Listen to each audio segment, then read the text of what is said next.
Hey everybody, Dave with Serene Water Gardens. Happy Tuesday. Today is February 7th and I'm out here in Benton Harbor, Michigan. Actually, I'm here at my house and wanted to just give you guys a couple tips on some winter maintenance. One thing to think about with winter maintenance is how you close your pond down, and typically there's two different ways we do that.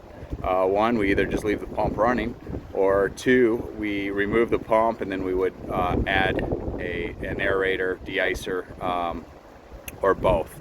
So I like to leave mine running. I'm here most of the time in the winter, so I'm able to keep an eye on it. But let me just flip this around here and show you guys the pond. So you can see my waterfall is running. I leave it running even when there's ice over the pond. I leave it running. In fact, I've got some video and picture of this pond being completely iced over, including the waterfall with the water running underneath the ice, and that's perfectly fine. So a couple things you want to do in the winter time just for maintenance. Number one, just keep an eye on it. Make sure the equipment's running. If you are running your pump, you're going to want to keep an eye on it a little bit more for a couple reasons. One, you want to make sure that the pump is working, because if it shuts off for whatever reason and you've got a check valve, the freeze and thaw can actually cause that check valve to crack and break. So you want to keep an eye on that. You also want to keep an eye on the water level. There is some evaporation during the winter time. You can also lose water from ice buildup on the waterfall, just creating a dam and it leaking over the edge. So you want to keep an eye on the water level, and you want to be ready and have a way to replenish that water. If you do have an aerator and a de-icer, you just want to make sure your aerator's running. You want to make sure your de-icer's on. And essentially what we're doing here is we're trying to keep a hole somewhere melted in the pond, so those toxic gases have a way to escape.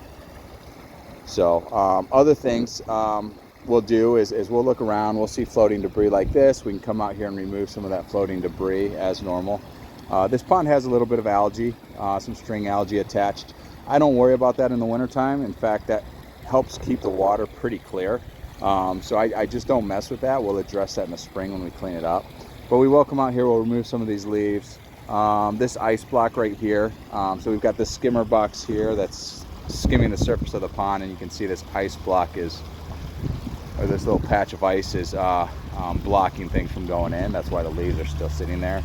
So you know, just do kind of little things like that. We can pull that out of there, and then once that pulls out, then everything can start to flow back into the skimmer box. We can also open this lid up and just check the basket. So these skimmer boxes have a basket inside of them, and so what I do is, it's got this little weird door. I would just shut that. And what's going to happen now is the pump that sits in the bottom of this is just going to pump all of the water out and make this easy for me.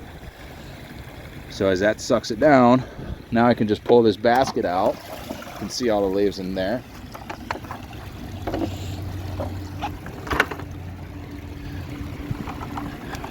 Just empty that. Stick it back in. And then just let that door open back up.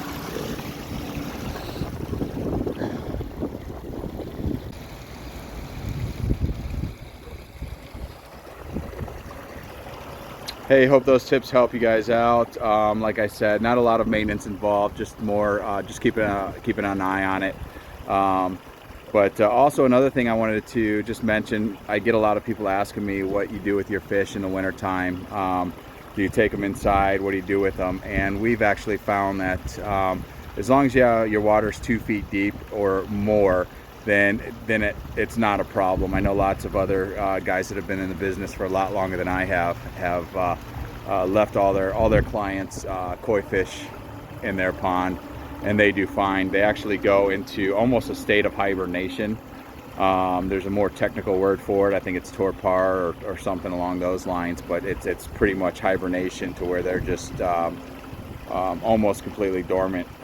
So they on. You can see I actually built this fish cave. It's probably hard to see, and if I zoom in, you might even be able to see one of the goldfish in there. I have goldfish and koi both. I don't know if you can see it or not, but there is a fish cave in there that goes way back. I've got 5 koi and 3 goldfish, and they just hide out inside of that fish cave all winter long. You don't ever want to feed them or anything like that. Like I said, their metabolism's slow to the point of where they could actually eat themselves to death and eat too much and die. So you don't want to feed them too much, but you can keep them in your pond as long as you have that 2 feet of depth or more. So appreciate you guys watching. Stay tuned for more tips and tricks.